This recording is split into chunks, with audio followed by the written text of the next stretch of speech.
사도행전 7장 17절로 36절의 말씀을 저와 여러분이 한 절씩 교독을 하도록 하겠습니다. 17절 하나님이 아브라함에게 약속하신 때가 가까우매 이스라엘 백성이 애굽에서 번성하여 많아졌더니 요셉을 알지 못하는 새 임금이 애굽 왕위에 오르매 그가 우리 족속에게 교활한 방법을 써서 조상들을 괴롭게 하여 그 어린 아이들을 내버려 살지 못하게 하려 할세.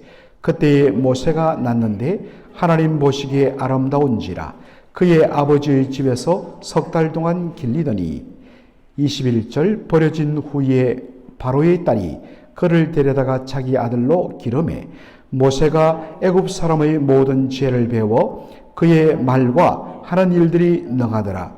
나이가 40이 되매 그 형제 이스라엘 자손을 돌볼 생각이 나더니 한 사람이 원통한 일 당함을 보고 보호하여 압제받는 자를 위하여 원수를 갚아 애굽 사람을 쳐 죽이니라.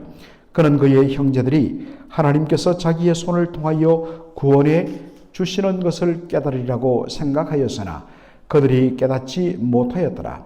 이튿날 이스라엘 사람끼리 싸울 때에 모세가 와서 화해시키려 하여 이르되 너희는 형제인데 어찌 서로 해치느냐 하니 그 동물을 해치는 사람이 모세를 밀어뜨려 이르되 누가 너를 관리와 재판장으로 우리 위에 세웠느냐 내가 어제는 애굽 사람을 죽임과 같이 또 나를 죽이려느냐 하니 모세가 이 말 때문에 도주하여 미디안 땅에서 나그네가 되어 거기서 아들 둘을 낳으니라.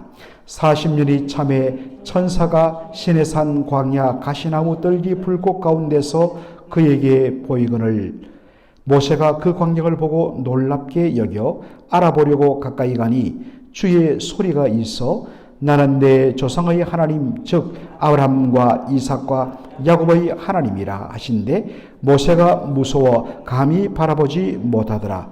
주께서 이르시되 내 발의 신을 벗어라. 네가 서 있는 곳은 거룩한 땅이니라.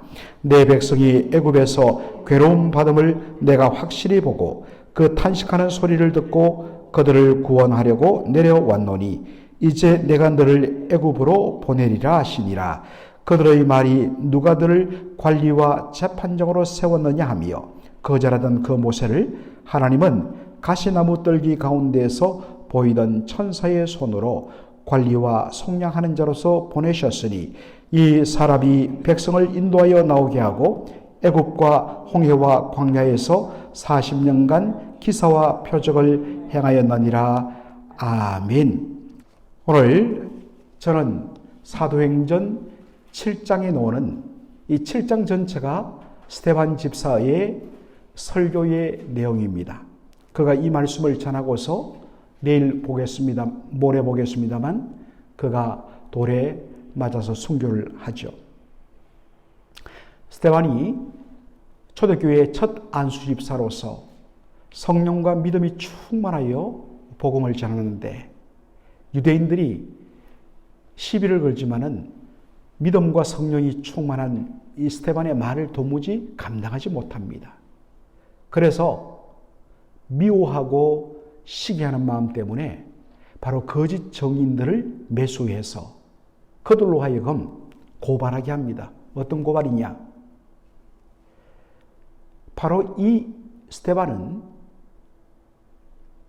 하나님과 모세와 성전과 율법을 모독하고 범죄했다라는 거짓말을 그렇게 정언하게 합니다.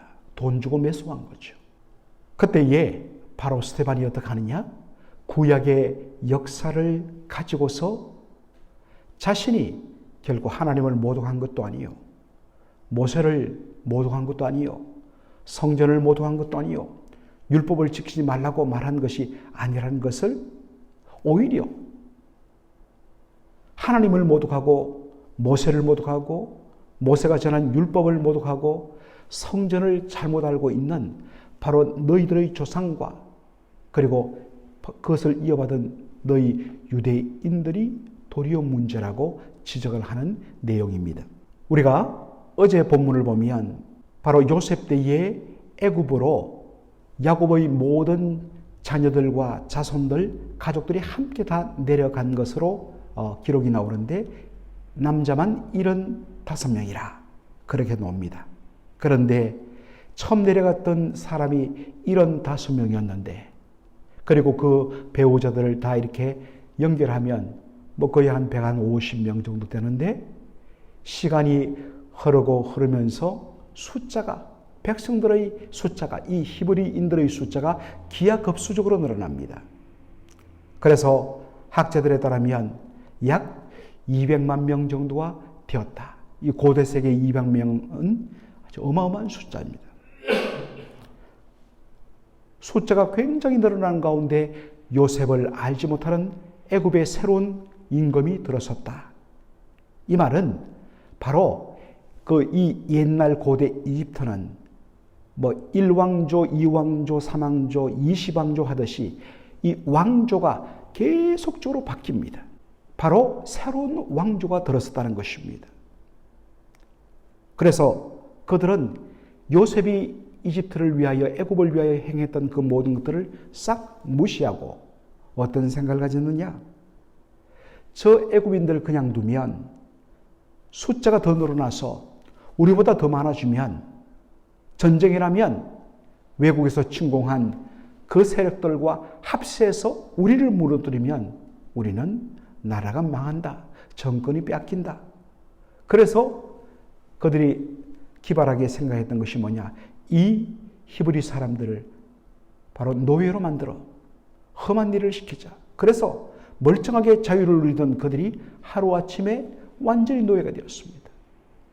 백성들은 번성하고 삶은 부유했던 것이 한순간에 무너져버린 것입니다. 여러분들 신앙생활을 하면서 삶이 평안하고 하는 일마다 정말로 막 수입이 들어오고 어마어마한 부가 형성되고 이른바 만사형통 모든 일들이 다 잘 되고 막 그렇게 돼가다가 어느 하루에 갑자기 모든 것들이 막히고 모든 것들이 무너진 그러한 형편, 실질적으로 살다 보면 그런 일이 일어나기도 하고 정말 원치 않지만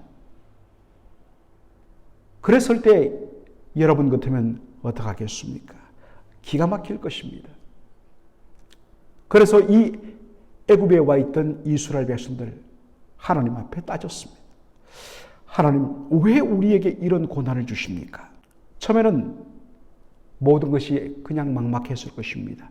그런데 오늘 본문에 보면 바로 하나님께서 이스라엘 백성들에게 그와 같은 고난을 허락하신 이유에 대한 힌트가 한 구절로 옵니다.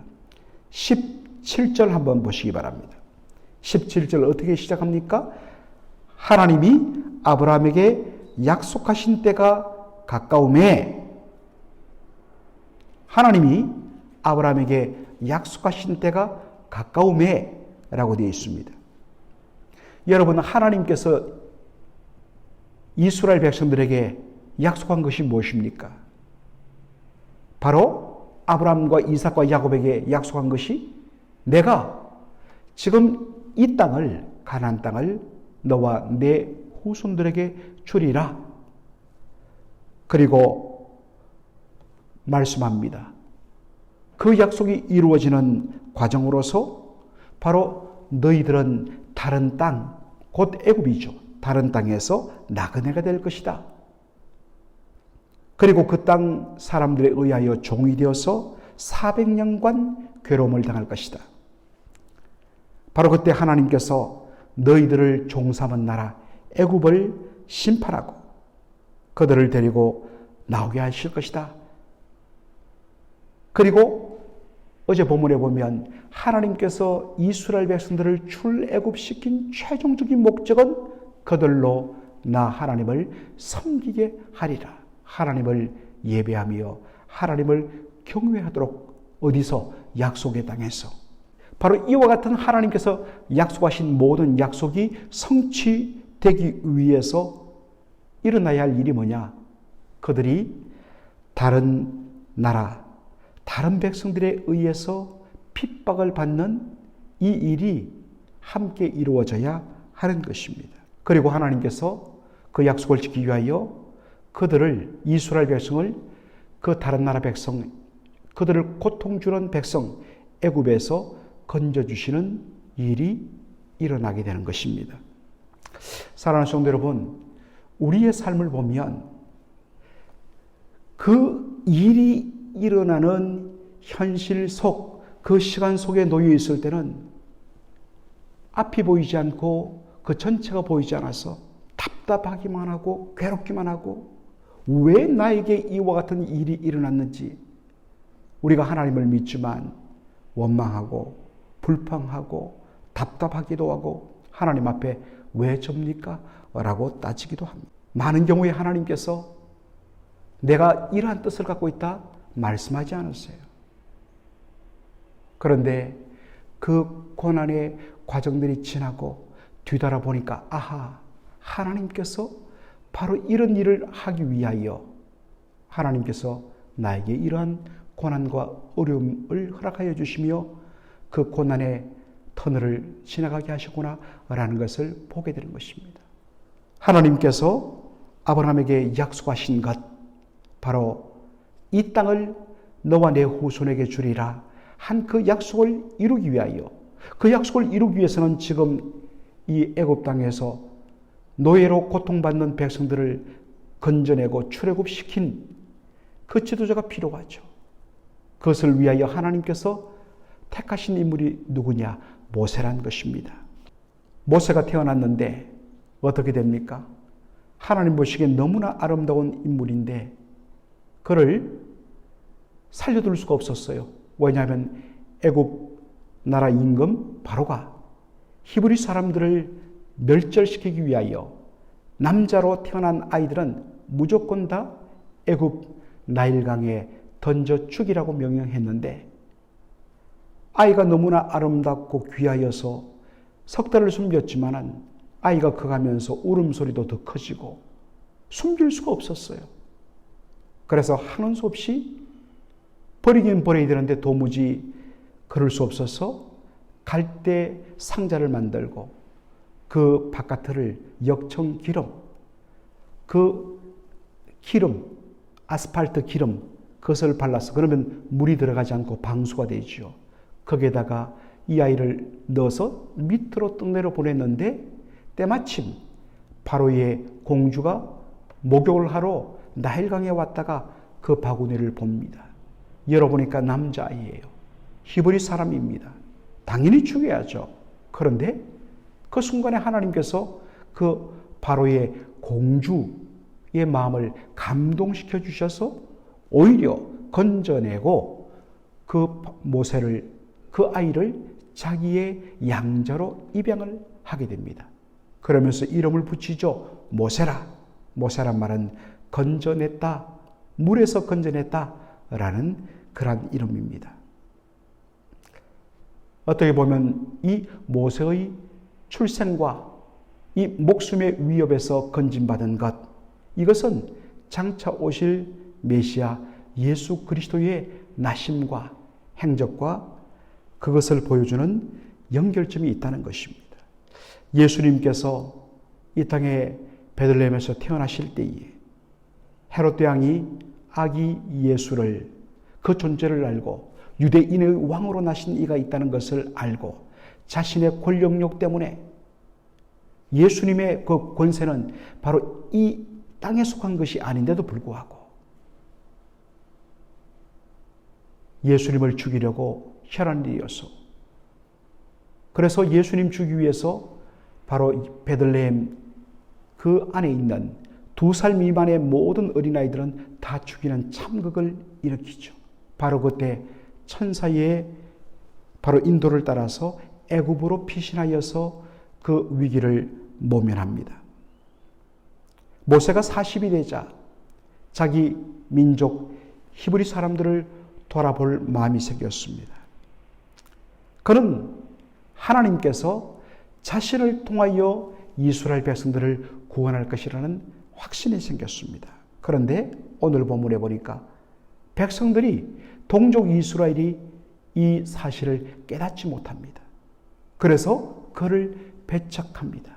물론 모세의 이러한 생각과 그리고 백성들의 배척으로 말미암아 그가 40년간 나이 40세에 도망쳐서 40년간 미디안 광야에서 목동의 삶을 살면서 하나님의 연단의 과정을 거친 그러한 관점으로 모세의 삶을 우리가 보기도 할 수 있지만, 오히려 우리는 본문에 충실하여서 하나님께서 이 사람 모세를 통하여 이스라엘 백성들을 구원코자 하는 그런 계획을 세웠지만 아직 때가 차지 않아서 백성들이 그의 존재와 그를 보내신 하나님의 그 목적을 깨닫지 못하고 오히려 그를 배척함으로 말미암아 그가 백성들에 의해서 버림받고 쫓겨난 것으로 봐도 좋습니다. 이건 역시 스데반의 바로 의도 속에는 바로 이 모세의 이러한 모습이 바로 메시아 예수님의 모습과 너무나도 닮았다는 것을 말하기 위함입니다. 하나님께서 우리 죄인들을 구원하기 위하여 하나님의 독생자, 구원자 예수를 이 땅에 보내주셨습니다. 그러나 유대인들이 예수님을 거부하고 예수님을 배척하고 그리고 마지막에는 십자가에 못 박아 죽이는 데까지 나갔던 것입니다. 모세는 이스라엘 백성들에 의하여서 바로 배척되고 거절되어서 미디안으로 도망을 칩니다. 그리고 40년간 무명의 목자로 살아갑니다. 드디어 그의 나이 80세가 되었을 때에 바로 장인의 양떼를 치는 일을 40년간 했는데 어느 날 바로 가까운 호렙산 기슭에 풀을 뜯기 위하여서 양떼를 데리고 가는데 갑자기 그의 눈에 한 장면이 놉니다. 바로 가시나무 떨기에서 불이 타오르는데 그 불이 꺼지지 않고 계속 붙어 있는 것입니다. 출애굽기 3장에 보면 떨기나무라고 되어 있는데 그건 광야에 나는 아주 낮은 사이즈의 그 덤불 관목을 말합니다. 그런 거에 불 붙으면 확 붙고서는 금방 불꽃이 꺼집니다. 뭐 더 이상 탈 것도 없어요. 덤불이기 때문에 바짝 마른 덤불 불 붙으면 확 붙고 이내 꺼져버립니다. 그런데 놀라운 것은 떨기나무 가시나무 떨기인데 이 불이 꺼지지 않고 계속적으로 타오르는 것입니다. 너무 신기했습니다. 그래서 그것이 무엇인가 그 광경을 보기 위하여 간 것입니다. 그런데 거기에서 하나님의 음성이 들립니다. 모세야, 내 발에 신을 벗어라. 바로 이곳은 거룩한 곳이니라. 그러면서 말합니다. 내가 너를 애굽에 보내어서 내 백성 이스라엘을 바로 건져내게 하리라 말씀합니다. 여러분, 떨기나무에 붙은 불, 꺼지지 않고 계속 타오르는 불은 무엇을 가리킬까요? 여러 가지 해석이 있습니다만 저는 바로 하나님이 어떤 분이신가 라는 것을 모세에게 보여주기 위함인 사실로 저는 봅니다. 구원이 하나님의 전적인 능력으로 말미암는다는 것입니다. 모세가 하나님께서 내가 너를 세워서 이스라엘 백성들을 애굽에서 건져내리라 말씀했을 때 모세가 뭐랍니까? 하나님, 저는 못합니다. 저는 부족합니다. 저는 말을 할 줄 모르는 사람입니다. 나이가 80입니다. 제가 할 수가 있는 것이 없습니다. 마치 떨기나무 자체 한번 불 붙으면 확 불이 번지고 이내 몇 분 안으로 그냥 불꽃이 사그라들어 버리는 그런 나 같은 존재가 뭔 일을 하겠습니까? 그때 하나님 말씀하십니다. 이것은 네가 하는 것이 아니라 내가 한다. 가시나무 떨기, 이건 불 붙으면 그냥 사라지는데 그 떨기나무 가시에 불이 붙어서 계속 타오르고 있는 것. 어떤 면에서는 그 떨기나무는 나이 80에 초라한 목동에 불과한 모세의 모습을 가리키는 것이고, 그러한 떨기 가시나무인데도 계속적으로 불꽃이 타오르는 것, 그건 가시나무 떨기에 그 불꽃을 일으킬 만한 어떠한 능력이 있어가 아니라 하나님께서 떨기나무 가시와 같은 너를 사용하여 내가 이 큰 일을 하겠다라는 것을 보여주기 위함인 것입니다. 우리에게 많은 메시지가 줍니다. 하나님, 저는 나이가 들었습니다. 저는 참으로 이제는 부족합니다. 그런데 하나님께서 말씀하시죠. 무슨 소리냐? 네가 불꽃을 일으키는 것이 아니다. 도무지 불꽃을 일으킬 수 없는 너 같은 존재도 내가 얼마든지 내가 사용할 수 있다. 그것이 바로 모세였다는 것입니다.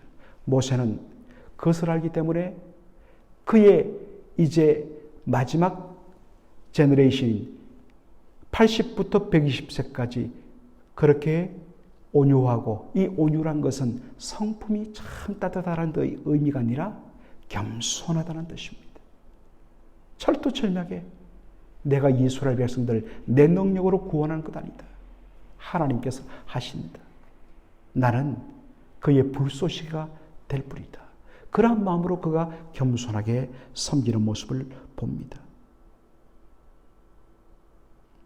그러면서 오늘 본문의 마지막은 이야기합니다. 하나님께서 백성들에 의해서 거절당한 모세를 이스라엘의 속량자, 이스라엘의 구속자로, 바로 그들을 애굽 땅에서 건져낸 구원자로 하나님 세우셨다. 마찬가지로 하나님께서는 바로 십자가에서 못 박혀 죽임당하고 저주받고 조롱당한 나사렛 예수 그리스도, 그를 도리어 죄인들의 구원자로, 구속자로 세우셨다. 이것이 하나님의 위대하심이라는 사실입니다.